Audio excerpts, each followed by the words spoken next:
So this equation represents Dion's velocity. It's the negative quantity of 0.002 t to the power of 4 minus 1.04 t cubed plus 1.558 t squared minus 6.496 t.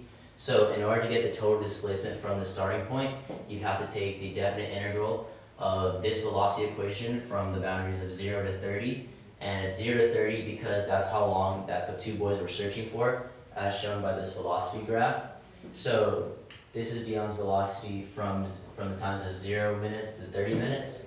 So his displacement, if you take the definite integral of that, you're going to get 241.20 feet. And that's his displacement from his starting distance. And if you want his displacement from the treasure, meaning like how far away he is from the treasure, it'll be your displacement from the starting point minus your displacement of the treasure. So it'll be 241.20 minus 150, because it's given to the problem that the treasure is located 150 feet away from the starting point. So you'll get 91.20 feet displacement from the treasure.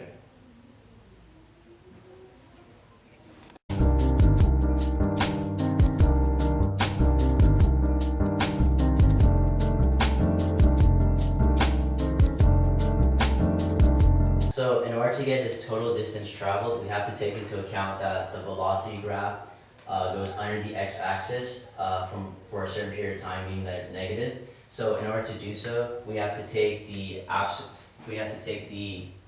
absolute value of this velocity graph from the boundaries of 0 to 30 in order to account for that negative. So what we did is from 0 to 6 is where it touches the x-axis for the first time, where it goes under the x-axis.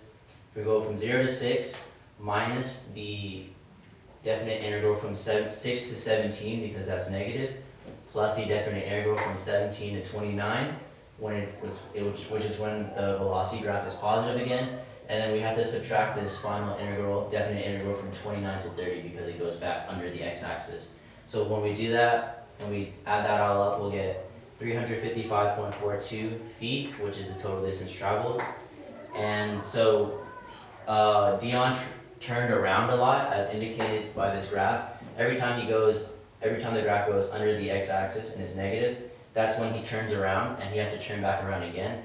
So if he had just traveled the straight 150 feet towards the treasure where it was and not wasted this much, the distance he would have saved is 355.42 minus 150. He would have saved 205.42 feet.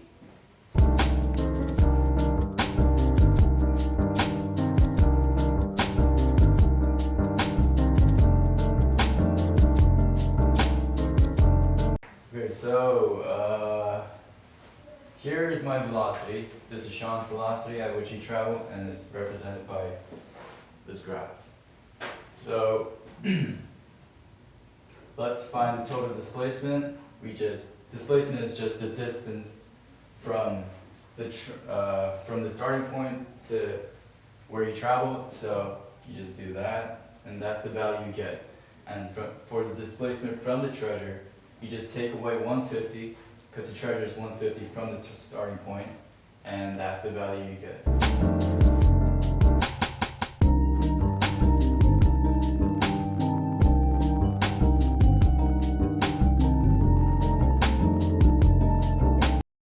Okay, so now we're going to find the total distance, and it's kind of different from displacement because displacement is counting the negative, so you're subtracting it, but distance is everything positive. So that's why we put the absolute value here. And we're going to find the point at which we started running backwards, which is here, and that's 25.82. And you can find that by simply using the zero function on your calculator. So do that, do the math, you get that value, so that's your total distance traveled. Now, if we traveled this distance at a straight line and subtracted it from the treasure, we would get the total distance minus 150, and that's what we get.